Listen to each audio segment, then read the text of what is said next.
میرے پیارے آقا صلی اللہ علیہ وسلم کی کنیزوں، اللہ کے حبیب مصطفیٰ جان رحمت صلی اللہ علیہ وآلہ وسلم نے جب معراج سے آپ واپس تشریف لائے تو آقا کریم رؤوف الرحیم صلی اللہ علیہ وآلہ وسلم نے ارشاد فرمایا کہ اے عورتوں، تم کثرت کے ساتھ صدقہ دیا کرو، کیونکہ میں نے جہنم میں سب سے زیادہ تعداد اگر کسی کی دیکھی ہے تو وہ عورتوں کی دیکھی ہے۔ جہنم کے اندر عورتوں کی کثرت ہے، عورتیں بڑی تعداد میں، سب سے زیادہ جہنم کے اندر عورتیں موجود ہیں۔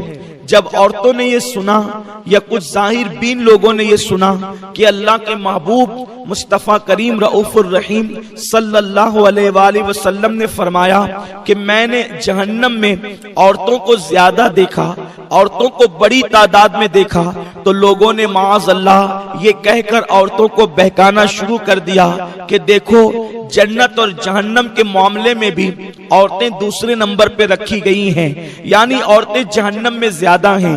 میرے پیارے آقا صلی اللہ علیہ وسلم کی کنیزوں، ہمارے آقا و مولا مصطفیٰ کریم رؤوف الرحیم صلی اللہ علیہ وآلہ وسلم نے جہاں یہ ارشاد فرمایا کہ میں نے عورتوں کو جہنم میں کثرت کے ساتھ دیکھا، اس لیے عورتوں کو چاہیے کہ وہ صدقہ کثرت کے ساتھ دیا کرے، وہیں پر میرے آقا صلی اللہ علیہ وآلہ وسلم نے یہ بھی تو ارشاد فرمایا جنت میں جانے کا عورتوں کو جتنا آسان طریقہ میرے آقا نے بتایا، اتنا آسان طریقہ حضور نے کسی کو نہیں بتایا۔ میرے آقا غیب دا نبی صلی اللہ علیہ وآلہ وسلم فرماتے ہیں کہ اگر ایک عورت اپنی زندگی میں 4 کام کر لے تو اللہ رب العزت اس کے لیے جنت کے 8 دروازوں کو کھول دے گا۔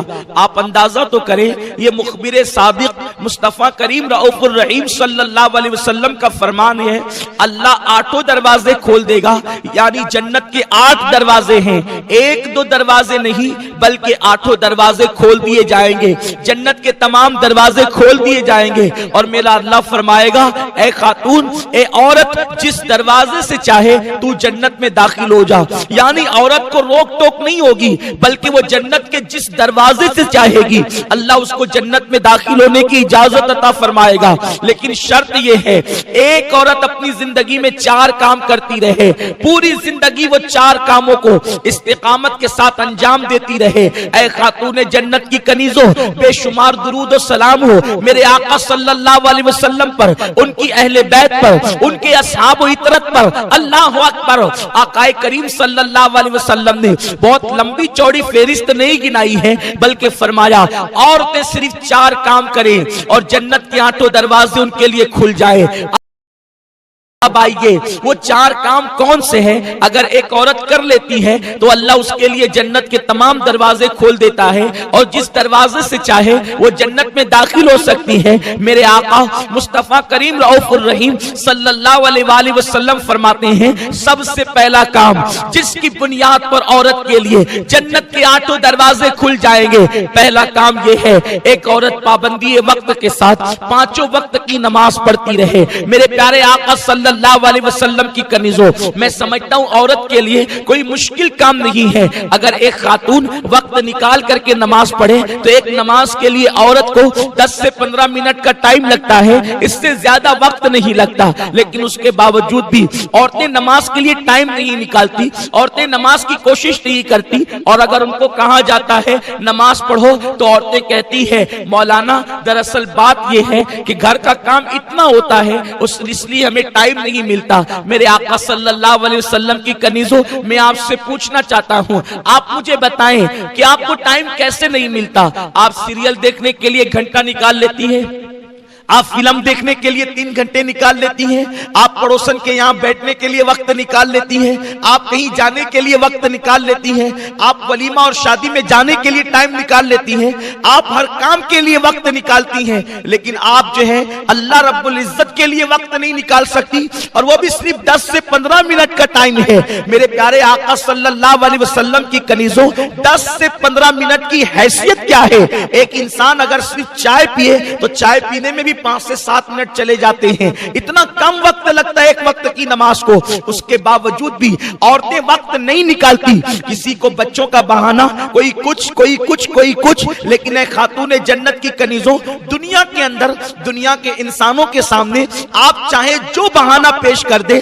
لیکن اللہ کی بارگاہ میں کوئی بہانہ نہیں چلے گا، اللہ رب العزت کی بارگاہ کے اندر کسی کا کوئی بہانہ نہیں چلے گا۔ اور سن لو، جب بے نمازی عورتوں کو ان کی قبروں کے اندر رکھا جائے گا، ابھی برگے لگا کر لوگ مٹی ڈال کر کے واپس پلٹ ہی رہے ہوں گے کہ بے نمازی کی قبر کو جہنم کی آگ سے بھر دیا جائے گا، اس کی قبر کو جہنم کے گڑوں میں سے گڑا بنا دیا جائے گا۔ اے خاتون جنت کی کنیزوں، مجھے بتاؤ، اگر تمہارا موم بتی سے یا چراغ سے ہاتھ جل جاتا ہے تو تمہیں کتنی تکلیف ہوتی ہے جب اوپر نیچے دائیں بائیں آگے پیچھے تمہاری پوری قبر میں جہنم کے شرارے جو ہے وہ اٹھیں گے اور جہنم کی آگ سے تمہاری قبر کو بھر دیا جائے گا، اس وقت تمہارا حال کیا ہوگا؟ اے خاتون جنت کی کنیزوں، اپنے حال پر رحم کرو، اپنے آپ پر رحم کرو۔ عورتیں صنف نازک ہے، عورتیں تو مچھر کا ڈنک برداشت نہیں کر سکتی، عورتیں مکھی کا ڈنک برداشت نہیں کر سکتی،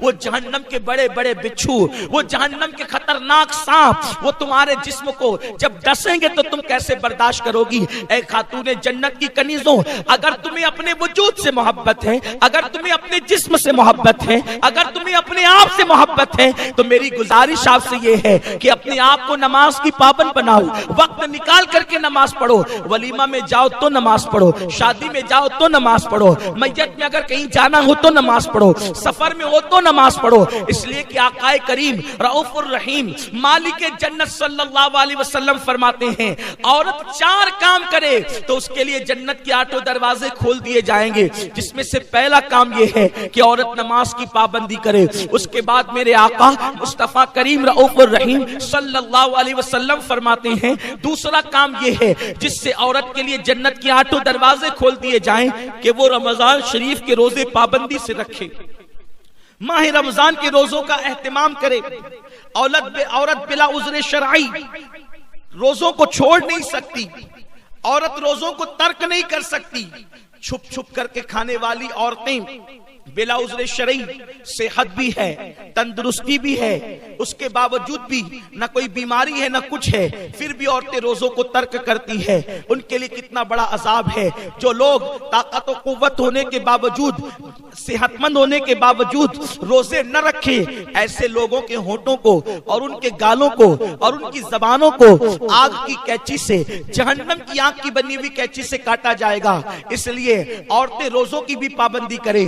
رمضان شریف اس وقت ہمارے درمیان بہت دور ہے، اس لیے میں زیادہ روزے پہ گفتگو نہیں کروں گا۔ اگر رمضان شریف قریب ہوگا انشاءاللہ تو ہماری مبلغات آپ کو روزے کی اہمیت ضرور بتائے گی۔ تیسری چیز جس کی بنیاد پر ایک عورت کے لیے جنت کے 8 دروازے کھول دیے جاتے ہیں، اللہ کے حبیب مصطفیٰ کریم رؤوف الرحیم صلی اللہ علیہ وآلہ وسلم ارشاد فرماتے ہیں، آقا کریم رؤوف الرحیم صلی اللہ علیہ وسلم ارشاد فرماتے ہیں کہ ایک عورت اگر یہ 4 کام کر لے تو اس کے لیے جنت کے 8 دروازے کھولیں گے۔ یہ چوتھے میں سے تیسرا کام ہے کہ عورت اگر اپنی پاک دامنی کی حفاظت کرے، عورت اپنی حیا کی حفاظت کرے تو اللہ رب العزت اس کے لیے جنت کے 8 دروازے کھول دے گا۔ پاک دامنی کا مطلب کیا ہے؟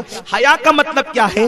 آج کل عورتوں کا حال یہ ہے، لڑکیوں کا حال یہ ہے کہ وہ بے پردہ گھوم رہی ہیں، اللہ اکبر، نامحرم مردوں سے بات کر رہی ہیں۔ بہت ساری بچیوں کا حال تو یہ ہے کہ وہ سیریل دیکھ کر، فلمیں دیکھ کر کسی مرد سے ناجائز تعلقات بھی قائم کر لیتی ہیں، فون پر لمبی لمبی گفتگو، ناجائز تعلقات، محفلوں کے اندر جانا اور اس میک اپ کے ساتھ جانا کہ ولیمے میں میں جاؤں گی تو لوگ مجھے دیکھیں گے اور میرے حسن کی تعریف کریں گے، میں شادی میں جاؤں گی میک اپ کر کے تو لوگ مجھے دیکھ کر میرے حسن کی تعریف کریں گے۔ چھوٹی آستینوں کے کپڑے پہننا، اے خاتون جنت رضی اللہ تعالیٰ عنہ کی کنیزوں، ایک عورت کے لیے سب سے بڑی سعادت عبادت، پردے کی پابندی ہے۔ سیدہ کائنات ملکہ فردوس سے بری سیدہ فاطمہ الزہرا سلام اللہ علیہا سے پوچھا گیا ایک عورت کے لیے بہترین چیز کیا ہے؟ دراصل بات یہ ہوئی کہ اللہ کے محبوب صلی اللہ علیہ وسلم مسجد نبوی شریف کے اندر جلوگر تھے۔ آقا کریم صلی اللہ علیہ وسلم نے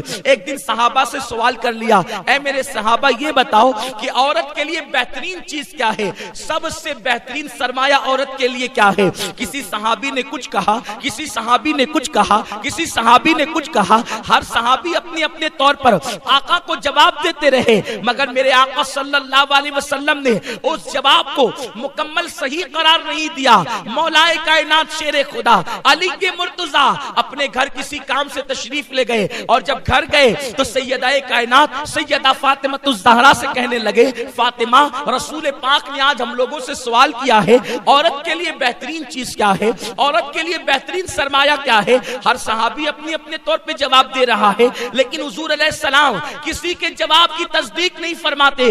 ذرا تم ہی بتا دو کہ عورت کے لیے بہترین سرمایہ اور سب سے بہترین چیز کیا ہے؟ تو سیدہ فاطمہ کہنے لگی، اے علی رسول پاک سے جا کر کے عرض کر دو عورت کے لیے بڑا سرمایہ یہ ہے کہ عورت نہ کسی مرد کو دیکھے، نہ کوئی مرد کسی عورت کو دیکھے۔ یہ سب سے بڑا سرمایہ ایک عورت کے لیے ہے۔ مولا کائنات تشریف لائے، عرض کیا یا رسول اللہ صلی اللہ تعالی علیہ وسلم آپ کے سوال کا جواب میں دینا چاہتا ہوں۔ آقا سے عرض کیا، آقا عورت کے لیے سب سے بہترین سرمایہ یہ ہے کہ کسی عورت کو کوئی مرد نہ دیکھے، اور نہ کوئی مرد کسی عورت کو دیکھے، نہ عورت کسی مرد کو دیکھے۔ اللہ اکبر! اتنا سننا تھا، حضور کے چہرے پہ خوشی کے آثار ظاہر ہو گئے۔ فرمایا علی تم نے صحیح جواب دیا، لیکن پہلے یہ تو بتاؤ یہ جواب تمہارا ہی ہے یا کسی اور نے یہ جواب دیا ہے؟ تو مولا کائنات نے عرض کیا، یا رسول اللہ میرے ماں باپ آپ پہ قربان، یہ جواب آپ کی بیٹی فاطمہ نے دیا ہے۔ میرے پیارے آقا صلی اللہ علیہ وسلم کی کنیزوں، مجھے بتاؤ ایک عورت کتنی بھی بڑی نمازی بن جائے، ایک عورت کتنی بڑی روزے دار بن جائے، ایک عورت کے ہاتھ میں رات و دن تسبیح رہے، ایک عورت روزانہ قرآن کی تلاوت کرے، اگر وہ مردوں سے نہیں بچتی تو وہ عورت کامیاب عورت نہیں ہو سکتی، وہ عورت بہترین عورت نہیں ہو سکتی۔ میرے پیارے آقا علیہ السلام کی کنیزوں، ذرا اندازہ تو لگاؤ، یہ سیدہ فاطمہ کی غیرت بول رہی ہے، یہ سیدہ فاطمہ کی عفت بول رہی ہے، یہ سیدہ کا تقویٰ بول رہا ہے، یہ سیدہ کی پرہیزگاری بول رہی ہے، یہ سیدہ کی حرمت بول رہی ہے، یہ سیدہ کی آبرو بول رہی ہے، یہ سیدہ کے دل کے تار بول رہے ہیں کہ ایک عورت کو کوئی مرد نہ دیکھے اور عورت کسی مرد کا نہ دیکھے۔ سیدہ نے پہلے عمل کر کے بتایا، اس کے بعد ہی تو کہہ رہی ہے کہ مرد کا دیکھنا تو دور کی بات، سیدہ کائنات کے سر کے دوپٹے کو کبھی چاند و سورج نے بھی نہیں دیکھا۔ اے خاتون جنت رضی اللہ تعالی عنہا کی کنیزوں، تو میرے آقا صلی اللہ علیہ وسلم فرماتے ہیں اگر عورت اپنی حیا کی حفاظت کرے، پاک دامنی کے ساتھ زندگی گزارے، پردے کی پابندی کے ساتھ زندگی گزارے، اللہ اس کے لیے جنت کے 8 دروازے کھول دے گا۔ لیکن افسوس کی بات یہ ہے آج کل کی بچیاں فیشن کے نام پر آدھی آستین کے کپڑے پہنتی ہیں۔ اس سے پہلے بھی یہ مسئلہ بتایا جا چکا ہے کہ کوہنی کے اوپر کا حصہ ایک جوان لڑکی اپنی ماں کو بلا عذر شرعی نہیں دکھا سکتی۔ مجھے بتاؤ جب کوہنی کے اوپر کا حصہ جب ایک لڑکی جوان ہو کر اپنی ماں کے سامنے بلا عذر شرعی کھول نہیں سکتی، تو جو بچیاں آدھی آستین کے کپڑے کوہنی کے اوپر کے کپڑے پہن کر کبھی اللہ اکبر فلموں میں جا رہی ہیں، کبھی ولیموں میں جا رہی ہیں، کبھی شادیوں میں جا رہی ہیں، کبھی میت میں جا رہی ہیں، بتاؤ ان کا انجام کیا ہوگا، ان کا حال کیا ہوگا؟ یاد رکھیں آج کل کے مرد ہو یا عورت، اپنی اپنی طبیعت کے مطابق لوگ زندگی گزارتے ہیں، اور لوگ سوچتے ہیں ہمیں کون کیا کر لے گا۔ ہم کہتے کوئی کچھ نہیں کرے گا، لیکن اللہ نے جو دنیا میں اتارا ہے، اللہ تم سب کو دیکھ رہا ہے، اللہ تم سب پہ کڑی نگرانی کر رہا ہے۔ ان اللہ کان علیکم رقیبا، اللہ تم سب پر نگرانی کر رہا ہے۔ ہوا معکم اینما کنتم، تم جہاں کہیں ہو تمہارا اللہ تمہارے ساتھ ہے۔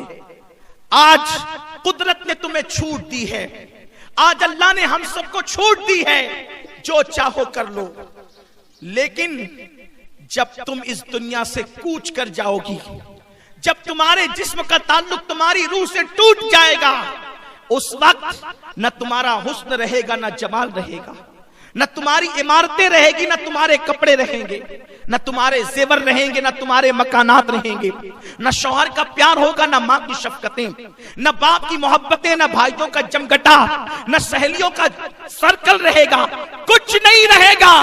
ہر انسان کو اپنی قبر میں اکیلے جانا ہے، اللہ کو منہ دکھانا ہے۔ اے لوگوں، اے خواتین اسلام، اگر تم نے اللہ کی نافرمانی کی، اپنی پاک دامنی کی تم نے حفاظت نہیں کی، اپنی حیا کی تم نے حفاظت نہیں کی، ایک سیریل کی اداکارہ، ایک فلم کی اداکارہ، ایک ہیروئن کے نقش قدم پر تم چلتی رہی تو اللہ کا عذاب بڑا سخت ہے۔ میرا کریم فرماتا ہے ان بطش ربک لشدید، تیرے رب کی پکڑ بڑی سخت ہے۔ تم نے کیا سمجھ رکھا ہے کہ تم جو کر رہے ہو اللہ اس سے ناراض نہیں ہوتا، اللہ وہ نہیں دیکھتا؟ یقیناً اللہ سب کچھ دیکھتا ہے۔ اس لیے میں اپنی بہنوں سے کہتا ہوں 2 دن کی دنیا کے اندر عیش مت کرو، 2 دن کی دنیا کے اندر عیاشیوں کی طرف نہ جاؤ، 2 دن کی دنیا کے اندر بے حیائیوں کی طرف نہ جاؤ، 2 دن کی دنیا کے اندر بدکاریوں کی طرف نہ جاؤ۔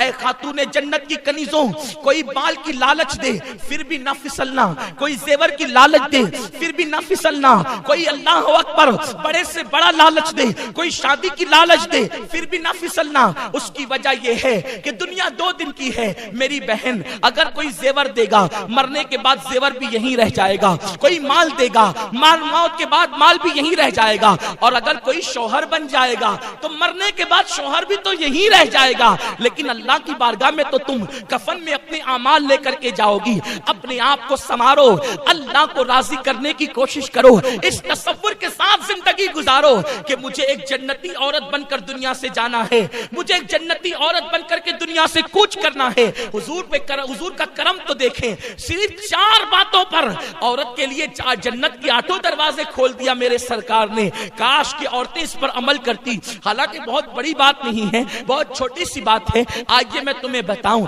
کل کی عورتیں کس قدر اپنی پاک دامنی کی حفاظت کرتی تھی۔ اللہ اکبر، کل کی عورتیں کس قدر حیا کے ساتھ اپنی زندگی کو گزارتی تھی۔ اے خاتون جنت رضی اللہ تعالیٰ عنہ کی کنیزوں، آج کی بچیاں تو اگر کوئی بائک پہ گھمانے کی لالچ دے دے یا معاذ اللہ فون پر کوئی لالچ دے دے تو آج ہماری بچیاں، ہر بچی ایسی نہیں ہے لیکن اکثر دیکھنے میں آتا ہے بچیاں اپنی آبرو کا سودا کرنے کے لیے تیار ہو جاتی ہیں۔ اور اب تو معاذ اللہ ہمارے شہر کے اخبارات بھی چیخ رہے ہیں کہ آج کل ہمارے شہر میں عورتوں سے چھیڑ چھاڑ کا معاملہ زیادہ ہو گیا، عورتوں پر لوگ نوجوانوں کی نظر بری طرح سے اٹھ رہی ہے، آبرو بچانا مشکل ہو گیا، پاک دامنی سے رہنا مشکل ہو گیا۔ اے خاتون جنت کی کنیزوں، میں تمہیں بتاتا ہوں عورت صرف پردے کی پابند ہو جائے کسی مرد کی مجال نہیں ہے کہ وہ اس عورت پر غلط نظر ڈال سکے۔ دراصل مکھی اسی چیز پر بیٹھتی ہے جو چیز کھلی رکھی جاتی ہے۔ کھانا کھلا ہوگا مکھی بیٹھے گی، پانی کھلا ہوگا مکھی بیٹھے گی، گڑ کھلا ہوگا مکھی بیٹھے گی، شکر کھلی ہوگی مکھی بیٹھے گی، مٹھائی کھلی ہوگی مکھی بیٹھے گی۔ مکھی کا قصور کیا ہے؟ قصور تو اس کا ہے جس نے برتن ہٹایا ہے۔ اب مکھی کا کام ہی گندگی پہ بیٹھنا ہے، مکھی کا کام ہی مٹھائی پہ بیٹھنا ہے۔ اگر کوئی بندہ اپنی مٹھائی کو بچانا چاہتا ہے وہ اس کو ڈھانک دے، مکھی کی مجال کب ہے کہ ڈھکن ہٹا کر کے اس پر بیٹھے؟ بس یہی بات ہے۔ آج لوگ چیخ رہے ہیں بچیوں کی عزت اور آبرو کو خطرہ ہے، ہم کہتے ہیں قدرت میں تو تمہیں پردے کا نظام دے کر کے تمہاری آبرو کو محفوظ کرنا چاہا، تم نے پردے کو چھوڑ کر اپنے آپ کو خود ہی بے آبرو کیا ہے۔ اور اے خاتون جنت کی کنیزوں سن لو، فرمایا گیا جس کھانے پہ مکھیاں بیٹھے اس میں بیماریاں پیدا ہو جاتی ہے۔ اللہ اکبر، اگر مکھی کھانے پہ بیٹھ جائے تو بیماریوں کا جو ہے وہ معاذ اللہ وہ آماجگاہ بن جاتا ہے، وہ کھانا بیماریوں کا ذریعہ بن جاتا ہے۔ تو جو عورتوں کو بد نظری سے لوگ دیکھا کرے وہ عورتیں سماج کے لیے مفید کیسے ہو سکتی ہے، وہ فائدے مند کیسے ہو سکتی ہے؟ اے خاتون جنت کی کنیزوں، میں تم سے پوچھنا چاہتا ہوں کل کی بیٹیاں اپنی آبرو کی کیسے حفاظت کرتی تھی، اور آج کل تو معاذ اللہ عورتیں مردوں کی قطار میں کھڑی ہونا چاہتی ہے، عورتیں استغفر اللہ جو ہے وہ بے پردہ باہر نکلتی ہے، عورتیں بازاروں میں جاتی ہے۔ اگر ایک لڑکی کو کام ہے چوڑی خریدنے کے لیے، اس کے ساتھ 4 لڑکیاں جائے گی اور چوڑیاں خریدے گی تو پہلے 10 دکانیں گھومے گی، ٹائم پاس کرے گی۔ اے خاتون جنت کی کنیزوں، دوپٹہ ایک خرید خریدنا ہوگا، 5 لڑکیاں ایک ساتھ نکلے گی اور 5 دکانیں 10 دکانیں چھانے گی. یہ سب کیوں ہوتا ہے؟ ٹائم پاس کرنا ہے، مزہ لینا ہے. پھر کبھی چوڑی والے سے مذاق ہو رہی ہے، کبھی دوپٹے والے سے مذاق ہو رہی ہے، کبھی سبزی والے سے مذاق ہو رہی ہے. اے خاتون جنت کی کنیزوں، اسلام وہ مقدس دین ہے جو سگے چچا کے بیٹے کے ساتھ یعنی چچا زاد بھائی کے ساتھ بھی پردہ کرنے کا حکم دیتا ہے، مامو زاد بھائی کے ساتھ بھی پردہ کرنے کا حکم دیتا ہے، خالہ زاد بھائی کے ساتھ بھی پردہ کرنے کا حکم دیتا ہے. جب چچا کے بیٹے کے ساتھ ہنسی مذاق کرنا جائز نہیں ہے تو کسی چوڑی والے کے ساتھ، کسی کپڑے والے کے ساتھ، کسی سبزی والے کے ساتھ ہنسی مذاق کرنے کی اجازت کیسے ہو سکتی ہے؟ یہ فتنے جو پیدا ہو رہے ہیں یہ شریعت مطہرہ سے دوری کی بنیاد پر، یہ اسلام سے دوری کی بنیاد پر. اس لیے خاتون جنت کی کنیزوں، میرے آقا مصطفیٰ جان رحمت نے فرمایا اگر عورت اپنی پاک دامنی کی حفاظت کرے، حیا کی حفاظت کرے، اللہ اس کے لیے جنت کے 8 دروازے کھول دے گا. اور چوتھی چیز آقا فرماتے ہیں جو عورت اپنے شوہر کی فرما بردار بن جائے، جو عورت اپنے شوہر کی فرما برداری کرے اللہ اس کے لیے جنت کے 8 دروازے کھول دے گا. آج عورتیں شوہروں سے منہ چلاتی ہیں. آقا کریم صلی اللہ علیہ وسلم فرماتے ہیں کہ جو عورت اس حالت میں انتقال کرے کہ اس کا شوہر اس سے ناراض ہو، ایسی عورت جہنم میں جائے گی. اور اگر کسی جنتی عورت کو دیکھنا ہو تو اس عورت کو دیکھے جس کا شوہر اس سے راضی ہو، اور اس حالت میں اس کا انتقال ہو کہ اس کا شوہر اس سے راضی ہو، وہ عورت جنتی عورت ہے. اے خاتون جنت کی کنیزوں، آج تو عورتیں شوہر کی اجازت کے بغیر کہیں بھی چلی جاتی ہیں، شوہر کے حکم کے بغیر کہیں بھی چلی جاتی. شوہر کام پہ نکلا، ادھر یہ نکل گئی، اس کے گھر بیٹھ، اس کے گھر بیٹھ، یہاں جا وہاں جا.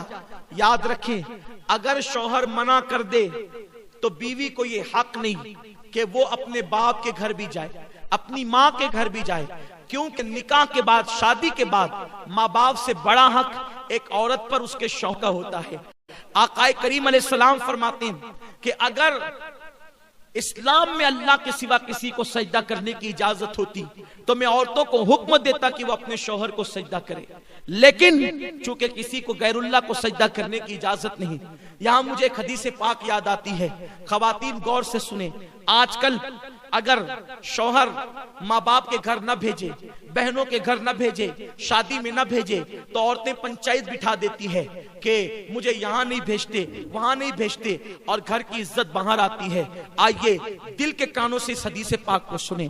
ایک صحابی دور رسالت میں اپنے گھر سے نکلتے ہیں اور گھر سے نکلتے وقت اپنی بیوی کو کہتے ہیں دیکھو جب تک میں سفر سے واپس نہ آ جاؤں تم گھر سے باہر مت نکلنا، حتیٰ کہ تم اپنے ماں باپ کے گھر بھی مت جانا جب تک کہ میں نہ آ جاؤں. لیکن ان کو خیال نہ رہا کہ میرے بعد پتہ نہیں کیا ہوگا، کیسے حالات ہوں گے. وہ بول کر تو چلے گئے، لیکن میری بہنوں سنو تو صحیح، ان کا گھر کہاں تھا؟ ان کا گھر سسرال کی اوپر کے حصے میں تھا، یعنی اوپر کے حصے میں میاں بیوی رہتے تھے اور نیچے کے حصے میں اس عورت کے ماں باپ رہتے تھے. اللہ اکبر. شوہر نے کہا کہ تم میرے آنے بغیر، میرے آئے بغیر نہ ماں باپ کے گھر جانا نہ کسی کے گھر جانا. شوہر چلے گئے. اتفاق ان کو پتہ نہیں رہا ہوگا کہ میرے جانے کے بعد ایسا حادثہ بھی ہو سکتا ہے. لوگوں نے اطلاع دی بیٹی کو، دیکھو تمہارے ابا بیمار ہو گئے، اس لیے اوپر سے نیچے ہی تو اتر کے آنا ہے. اس نے کہا کہ میرے شوہر نے منع کیا ہے کہیں جانے کے لیے، اس لیے میں نہیں جاؤں گی. اللہ اکبر. جب طبیعت زیادہ خراب ہوئی، طبیعت زیادہ سیریس ہوئی تو لوگوں نے کہا ایسا لگتا ہے اب تمہارے باپ بچیں گے نہیں، ان کا انتقال ہو جائے گا، ذرا آ کر اپنے باپ کو دیکھ تو لو، 2 باتیں تو آخری میں کر لو. میری بہنوں آپ سمجھ سکتی ہو جب باپ مرنے والا ہو تو کس بیٹی کی تمنا نہیں کہ وہ اپنے باپ سے بات کر لے. مگر کل کی عورتیں شوہر کی کتنی فرما بردار ہوا کرتی تھی، خاون کی کتنی فرما بردار ہوا کرتی تھی. اس عورت نے کہا میں پہلے ایک کام کرتی ہوں، جب تک میں اللہ کے رسول سے اجازت نہ لے لوں، حضور جب تک اجازت نہیں دیں گے میں اپنے ماں باپ کے گھر نہیں جاؤں گی کیونکہ میرے شوہر نے منع کیا ہے. اللہ اکبر. اس نے ایک شخص کو بھیجا کہ جاؤ اللہ کے محبوب سے پوچھو کہ کیا میرے شوہر نے منع کیا ہے گھر سے باہر نکلنے کے لیے تو میں گھر سے باہر نکل کر اپنے باپ کو دیکھ سکتی ہوں، بیمار باپ کی عیادت کر سکتی سکتی ہوں؟ آقا کریم نے فرمایا تمہارے لیے بہتر یہ ہے کہ تم اپنے شوہر کی فرما برداری کرو اور اپنے باپ کو دیکھنے نہ جاؤ، تمہارے لیے افضل عمل یہی ہے۔ وہ عورت رک گئی، کتنی صبر والی عورتیں تھی اس دور کی۔ میرے پیارے آقا علیہ السلام کی کنیزوں، ایسا نہیں ہے کہ عورتیں کچھ بھی کرے جنت میں چلی جائے گی، جنت میں جانے کے لیے قربانی دینی پڑے گی۔ میرے پیارے آقا علیہ السلام کی کنیزوں، اس کے بعد کچھ دن گزرے، خبر آئی تمہارے باپ کا انتقال ہو گیا، جنازہ تیار ہے، آخری صورت تو اپنے باپ کی دیکھ لو، آخری شکل تو اپنے باپ کی دیکھ لو۔ اس نے کہا اب ذرا دیکھو، ایک بیٹی اگر باپ کا انتقال ہو جائے اور بیٹی بمبئی میں رہے، دبئی میں رہے، سعودی میں رہے، وہ وہاں سے فوراً دوڑتی بھاگتی آتی ہے، اپنے باپ کا آخری چہرہ تو دیکھ لوں، اپنے باپ کی آخری شکل تو دیکھ لوں، مگر قربان جائے اے خاتون جنت کی کنیزوں، اس دور کی عورتیں کیسی تھی، انہوں نے حضور کے فرامین کو کیسے سینے میں بسایا تھا، انہوں نے قرآن و حدیث پہ کیسے عمل کیا تھا۔ ایک شخص کو بھیجا، جاؤ آقا سے پوچھ کر کے آؤ، میرے شوہر نے مجھے ماں باپ کے گھر جانے کے لیے منع کیا ہے، کیا میں اپنے باپ کی آخری شکل دیکھنے کے لیے جا سکتی ہوں؟ تو آقا کریم نے فرمایا اس عورت کے لیے افضل عمل یہی ہے کہ وہ اپنے باپ کی شکل دیکھنے نہ جائے اور اپنے شوہر کے فرمان پر عمل کرے۔ اللہ اکبر، وہ خاتون صبر کر کے گھر میں بیٹھ گئی۔ اللہ اللہ، لوگ لے گئے اس کے باپ کے جنازے کو اور لے جا کر کے دفن کر دیا۔ رات ہوئی، غمگین تھی، دکھڑا تھا، تکلیف تھی کہ میں اپنے باپ کی آخری شکل بھی دیکھ نہ سکی، مگر شوہر سے کوئی شکایت نہ تھی، اس لیے کہ وہ عورت جانتی تھی کہ میرے شوہر کو تھوڑی پتا تھا کہ وہ یہ کہہ کے جائیں گے اور میرے باپ کا انتقال ہو جائے گا۔ اللہ اکبر، وہ روتے روتے سو گئی۔ رات میں خواب کیا دیکھتی ہے کہ اس عورت کے والد جنتی تاج پہن کر اور جنتی لباس پہن کر جنت کے باغ میں ٹہل رہے ہیں۔ اس عورت نے پوچھا بابا اللہ نے یہ مقام آپ کو کیسے عطا کر دیا؟ تو اس شخص نے جواب دیا بیٹی تو نے اپنے شوہر کی فرما برداری کی، اللہ کو تیری یہ ادا اتنی پسند آئی، میرے اللہ نے کہا تیری بیٹی کے نیک عمل کے صدقے جب میں نے تجھے جنت عطا کر دی۔ عمل بیٹی نے کیا ہے اور بیٹی شوہر کی فرما بردار بنی تو اس کے باپ کو جنت مل گئی۔ اے خاتون جنت کی کنیزوں، اسی لیے میرے آقا فرماتے ہیں چوتھی چیز جو عورت اپنے شوہر کی فرما برداری کرے، وفاداری کرے، شوہر کو راضی کر لے، ایسی عورتیں جنت میں جائے گی اور آٹھوں دروازے ان کے لیے کھول دیے جائیں گے۔ یہ نہیں شوہر غریب ہے تو بھاگ بھاگ کے آ جائیں، شوہر غریب ہے تو اس سے مطالبات کریں، شوہر غریب ہے تو اس پہ الزامات رکھ کے ماں باپ کے گھر بیٹھ جائیں۔ نہیں نہیں، ایسا نہیں ہونا چاہیے۔ غریبی امیری لگی ہوئی ہے، دولت آج کسی کے آنگن میں ہے، کل کسی کے آنگن میں ہے۔ وفادار بیوی اللہ کی نظر میں بھی عزت پاتی ہے اور دنیا کی نظر میں بھی عزت پاتی ہے، دولت کی کوئی حیثیت نہیں ہے۔ ماں باپ نے جس گھر میں تمہیں بیاہ دیا اب اسی کے ساتھ اپنا نباہ کرو، دوسری طرف نظر مت کرو۔ اے خاتون جنت کی کنیزوں، چار چیزیں پیدا کر لو۔ پہلی چیز نماز کی پابندی، دوسری چیز رمضان شریف کے روزوں کی پابندی، تیسری چیز پردے اور حیا کی حفاظت اور چوتھی چیز شوہر کی فرما برداری۔ جب چار صفتیں تمہارے اندر پیدا ہو جائے گی تو تم خوش نصیب ہوگی، اللہ تمہارے لیے جنت کی آٹھوں دروازے کھول دے گا اور کہے گا جس دروازے سے چاہو جنت میں داخل ہو جاؤ۔ اللہ پاک آپ سب کو عمل کی توفیق دے۔ دوران گفتگو کوئی غلطی ہو تو اللہ معاف فرمائے۔ مجھے امید ہے آپ ان چار باتوں کو سیکھ کر جائیں گی اور آپ اس پر ضرور عمل کرے گی انشاءاللہ، اور وقت نکال کے نماز پڑھے گی انشاءاللہ، اور پردے کی پابندی کریں گی انشاءاللہ۔